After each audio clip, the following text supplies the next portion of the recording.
Welcome to the Church of Thomas. This sermon is about Hurricane Ike, and the date on it will be 12/14/08. I wanted to share my experiences and tie it in with a sermon, obviously. I felt that one of the reasons why I needed to stay in Galveston was obedience to God, because every time I asked, is it okay to leave, God told me no. And I had to show a great deal of resolve because every one of my friends kept telling me it's dangerous, you don't want to stay, you can come here. Mom was saying, you know that you got a place there. I evacuated there for Rita, but I didn't have this message that I had to stay. And so I think sometimes in life you have to do what doesn't seem logical, what God is asking you to do, and what you in your heart know is what is right in the plan. And obviously the plan doesn't involve us. The plan is written and we fill in the coloring. But God's the one who decides for us what is best for us. As it turned out, by staying and weathering the storm, all of the things that needed to happen came into fruition. For about 5 years, I knew that I was going to be forming my on the grounds ministry in Tyler, Texas.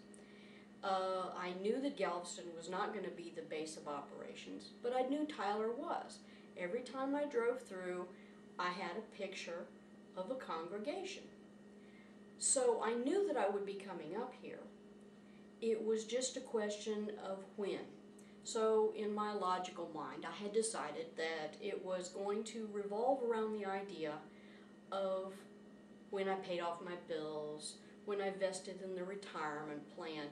I had lots of logical reasons why I was staying a certain amount of time here before I came to Tyler. Well, apparently God had other ideas and wanted me here now. I am now in Tyler, Texas, and I'm in my little apartment and trying to get situated. I got my new job started. Orientation was interesting. But I think that I'm going to do really well at this new job. I enjoy it. One of the things that happened when the storm came in was that I had been in Hurricane Betsy, so I was familiar with the strong winds and the battering of the house, etc. Our home in New Orleans had been up on stilts the same way as the home I had in Galveston. The apartment building I was in had fortuitously survived the 1900 storm.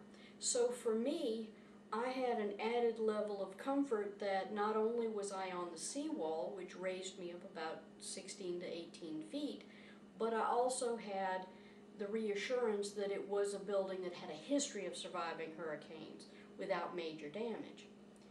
So, you know, in logical ways, I felt comfortable staying because the worst that could happen is flooding and maybe some broken windows, roof tiles, that sort of thing.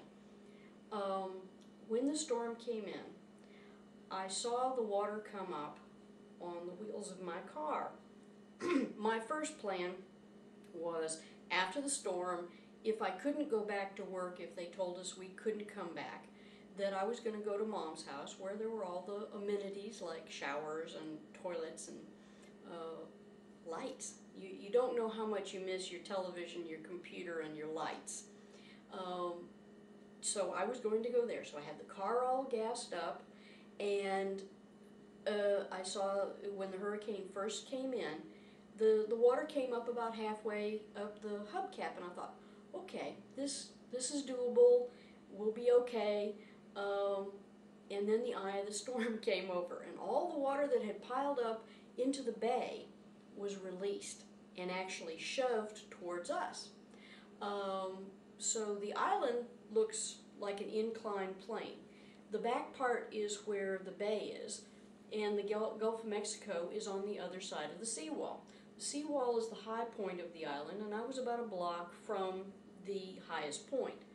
So the water was shoved up this inclined plane gently until it basically went about a third of the way up my windshield. And when I saw that, I thought, whoops, I think I gotta have a plan B.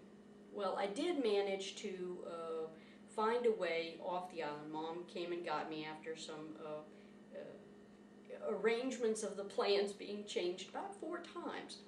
I was able to get word out to Patty to get a message in so that everybody would know I was okay.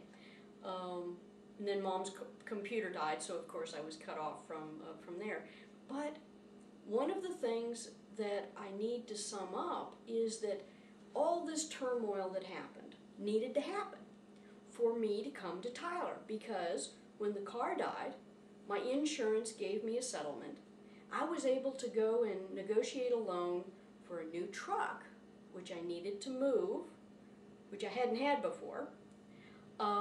Because I got word that there were layoffs going to happen and I was one of the junior members, I started hustling and found a job up here that actually turned out to be a transfer, which I thought was wonderful. So I have a job, I have a truck to move things in, and I have enough resources to make the move. If I hadn't trusted and obeyed God, I would have been still paying for a car that couldn't do what I needed it to do. I wouldn't have had that little nudge to get moving. I would have waited until my bills were paid off, and for some reason, I needed to be here now. So I'm in Tyler, and as a result, I'm doing what I need to do. Now, the moral of this story, I think, is that you don't always know what the plan is. You have your own plan, but God has a bigger plan. And how you fit into that plan depends on how well you listen. If you constantly are doing what you want to do instead of listening to that small, still voice that God says, no, it may not be logical, but this is what I need you to do, then you get blessed. It may not be monetary, it may be emotional, it may be support, it may be a learning experience.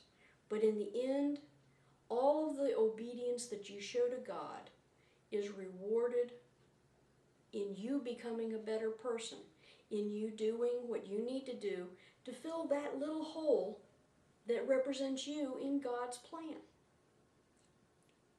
I hope everybody has a wonderful season. God bless the whole world, no exceptions.